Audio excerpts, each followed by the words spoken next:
hasard du calendrier, 3 conflits sociaux ont eu lieu aujourd'hui autour des bâtiments de l'assurance maladie rue Louis-Guin à Angers. Pour commencer, les salariés de la CPAM tenaient aujourd'hui une assemblée générale où ils annonçaient la fin de 3 mois de conflit qui portaient sur leur salaire.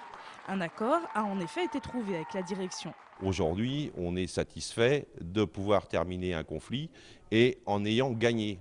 Ça n'arrive quand même pas souvent où les salariés gagnent dans un conflit 50 € mensuels, bruts, certes, mais pour tout le monde. Autre conflit dans les mêmes locaux, avec cette fois-ci les employés de la caisse d'allocation familiale. Ils ont débrayé ce midi pendant 55 minutes. Les employés de la CAF souhaitent eux aussi une revalorisation de leur salaire. Enfin, troisième conflit à l'extérieur des bâtiments. Cette fois-ci, ce sont les retraités du département qui sont venus manifester devant la CPAM. Ils souhaitent être mieux encadrés et mieux remboursés lorsqu'ils rencontrent des problèmes de santé. La plupart des médicaments sont bien remboursés si on a une mutuelle. Et les mutuelles deviennent inaccessibles pour les retraités car c'est des surprimes que l'on paye parce qu'on est âgé, parce qu'on a déjà des maladies. Et donc, de ce fait, l'accès aux soins est devenu encore plus difficile. Nous connaissons des retraités qui, en ayant une retraite au-dessus du minimum vieillesse, préfèrent ne plus se soigner en attendant d'avoir quelque chose d'important. D'autres mouvements de protestation sont prévus prochainement par les retraités de Maine-et-Loire. Le chiffre du jour, c'est celui du plan d'urgence mis en place ce mois-ci par le ministère de l'Agriculture. 1 600 000 € d'enveloppe allouée aux éleveurs de bovins et d'ovins du département pour les aider à prendre en charge leurs cotisations sociales et à consolider leur trésorerie. Pour préparer leur dossier de demande, les bénéficiaires devront se rapprocher de leur banque et de leur mutualité. Devenez ambassadeur de la ville d'Angers. L'adjointe au maire chargée du rayonnement international de la ville a lancé cette semaine un appel à tous les Angevins, de naissance ou de cœur, qui souhaiteraient se faire le relais, là où ils vivent, de l'image d'Angers. Pour participer, c'est très simple. Il suffit de s'inscrire sur le site internet de la ville. En une semaine, 50 personnes ont déjà fait acte de candidature. Donc des personnes qui vivent en France, mais en Italie, en Chine, en Suède, en Espagne. Donc on voit qu'il y a des Angevins de cœur qui vivent ailleurs et qui souhaitent maintenir un lien avec leur ville. C'est le cas de Frédéric Oudoyer qui vit et travaille en Chine depuis maintenant 10 ans. Moi j'aime bien parler d'où je viens. Donc c'est pour ça qu'avoir un titre d'ambassadeur, pourquoi pas, enfin, c'est intéressant. Et puis le fait d'être dans une dynamique de groupe, de rassembler aussi peut-être les personnes qui vivent autour de moi, mais que je ne connais pas, mais qui ont la même origine que moi, c'est aussi un bon moyen de rencontrer d'autres personnes et puis de pouvoir aussi officiellement accueillir les représentants de l'Anjou ou d'Angers dans ce qu'ils font sur la partie du monde où je vis et où j'habite, c'est aussi un plaisir. Voilà. Les Angevins d'ailleurs ont des idées, la ville a l'intention de les aider à les concrétiser. Le centre de tri postal d'Angers se modernise. Une nouvelle machine, conçue exclusivement pour la poste, permet désormais de trier et d'oblitérer plus de 100 000 plis par jour. Tous les courriers avec timbre du département sont littéralement absorbés par cette machine de tri préparatoire. Un objet qui tombe dans la machine passe par un module qui va l'analyser pour voir s'il n'est pas trop épais ou pas trop grand.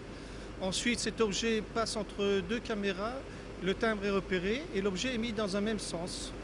Une fois que cet objet a été repéré, il est oblitéré, on y appose le cachet de la poste et ensuite il est pré-trié par la machine selon sa destination, à savoir sa ville et son code postal. En fin de chaîne, le courrier trié se retrouve dans ces tasseurs. Tous les plis de chaque tasseur sont alors prêts à partir vers une nouvelle destination.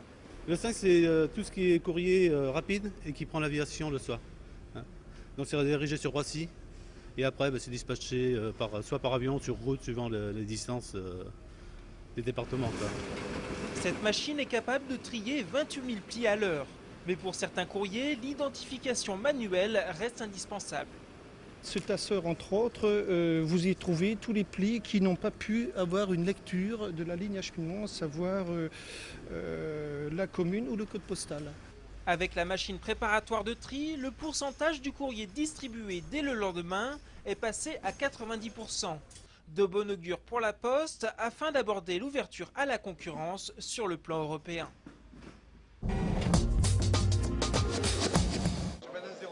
Fabien Galtier a fait un crochet du côté de la fac de droit d'Angers aujourd'hui. L'ancien joueur de rugby, capitaine de l'équipe de France et entraîneur du Stade français, est venu participer à une journée faculté-entreprise pendant laquelle il a animé devant un amphi bondé une conférence sur le management.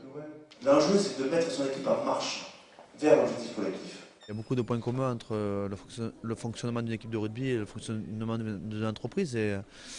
Et c'est vrai qu'on peut faire des parallèles permanents entre les deux univers et essayer d'expliquer, de comprendre comment on peut faire en sorte que ce soit mieux, notamment en termes de management. Des mecs altruistes, c'est essentiel dans une équipe. Et ces joueurs-là, pour qu'ils jouent bien, pour qu'ils donnent plus, ils ont besoin de reconnaissance dans l'équipe. 1h30 de comparaison entre les esprits d'équipe et d'entreprise plus tard, et les membres de l'Assemblée sont conquis. Le management, c'est un beau mot, c'est comme développement durable, on le dit, on le répète, mais on n'a pas forcément de sens derrière. Et là, c'est concret, c'est une équipe, c'est de la solidarité, c'est de l'humanité, c'est du respect de l'autre, c'est de l'ambiance, du plaisir avant tout. Et c'est savoir aussi utiliser ses échecs pour mieux rebondir. Et je pense que Fabien Galtier, il l'a très bien fait et je le félicite, j'ai trouvé ça excellent. Tu rencontres Angers cette année, tu rencontres une équipe. Tu rencontres une organisation, tu rencontres la réflexion d'un entraîneur, tu rencontres une certaine cohérence. C'est un petit peu un test là, de se mesurer à Angers cette année. C'est Roland Courbis en personne qui le dit. L'entraîneur de Montpellier, qui sera demain soir au stade Jean-Bouin pour y affronter le SCO, s'attend à une rencontre délicate à négocier. Ce match comptant pour la 16e journée du championnat de France de Ligue 2 opposera en effet le 5e au 6e. Les deux formations comptent chacune 24 points. Du côté de Jean-Louis Garcia, ce rendez-vous est attendu avec impatience et le coach angevin n'envisage pas d'autre issue que la victoire. C'est un match vraiment à gagner qui nous permettrait de pouvoir à nouveau revoir un petit peu nos ambitions à la hausse. Il nous faudra être patient dans ce match parce qu'il y aura, je pense, très peu d'écart entre les deux équipes. Il nous faudra être très costaud et saisir la moindre opportunité.